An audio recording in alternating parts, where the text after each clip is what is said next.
आज दोडामार्ग काही धर्मांतरांच्या करण्याच्या उद्देशाने दोडामार्गमध्ये आले होते। त्यांच्या हातात हे बायबल घेऊन आमच्या इकडचे गोरगरीब आहेत, काही लोक आहेत, त्यांना बायबलची शपथ देऊन आणि ही पावडर देऊन त्यांना वाचवण्याचा प्रकार चालू होता।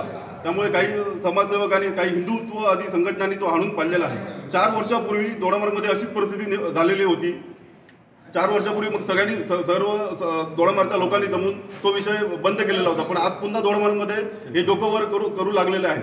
त्यामुळे पोलिसांनी याच्यावरती कडक कारवाई करावी। ही पावडर आहे ती कशाची आहे त्याची फॉरेन्सिक टेस्ट व्हावी अशी आम्ही सगळ्यांच्या वतीने मागणी करतो आहे। आणि आमच्या दोडामार्गमध्ये ही कायमस्वरूपी हे बंद होणं गरजेचं आहे।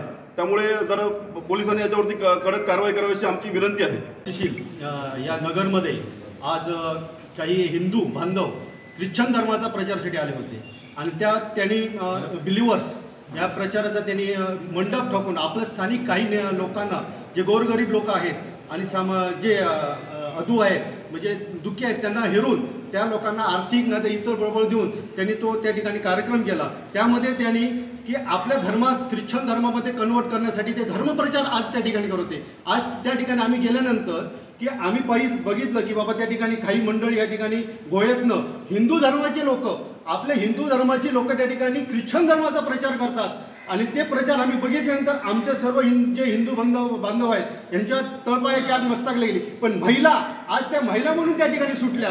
जर त्या ठिकाणी पुरुष म्हणून जर कोण असते त्यांची आज आम्ही पाठीची सालं काढली असती, हातपाय मोडून ठेवलं असतं। कारण 4 वर्षापूर्वी सुद्धा आम्ही हाच प्रकार केला होता। दोडामार्गमध्ये ज्यावेळी असे बिलवर्स येऊन या ठिकाणी धर्मप्रचार करत होते त्यावेळी सगळे दोडामार्ग तालुकावासियांनी या ठिकाणी जाऊन त्यांना त्या तोडून टाकलेला आहे। तसा मेसेज आज हे घडलेली घटना सन्माननीय राणे साहेब यांच्याकडे आम्ही नितेश राणे साहेबांना सांगितलेलं आहे आणि तसा मेसेज त्यांनी दिलेला आहे की PIने दिलेला आहे की याच्यावर कडक कारवाई होणे गरजेचं आहे। आणि ही जर बीएड नष्ट करायचं असेल तर यांना कठोरात कठोर या महिलांना आणि त्यांच्या जो मेन सूत्रधारीच्या पाठीमागं आहे, महत्त्वाचं म्हणजे या पाठीमागे जो मेन सूत्रधार आहे त्याला शोधून काढून त्याच्यावर कारवाई झाली पाहिजे, मुळच नष्ट झालं पाहिजे अशी आमची पोलीस स्टेशनला मागणी आहे।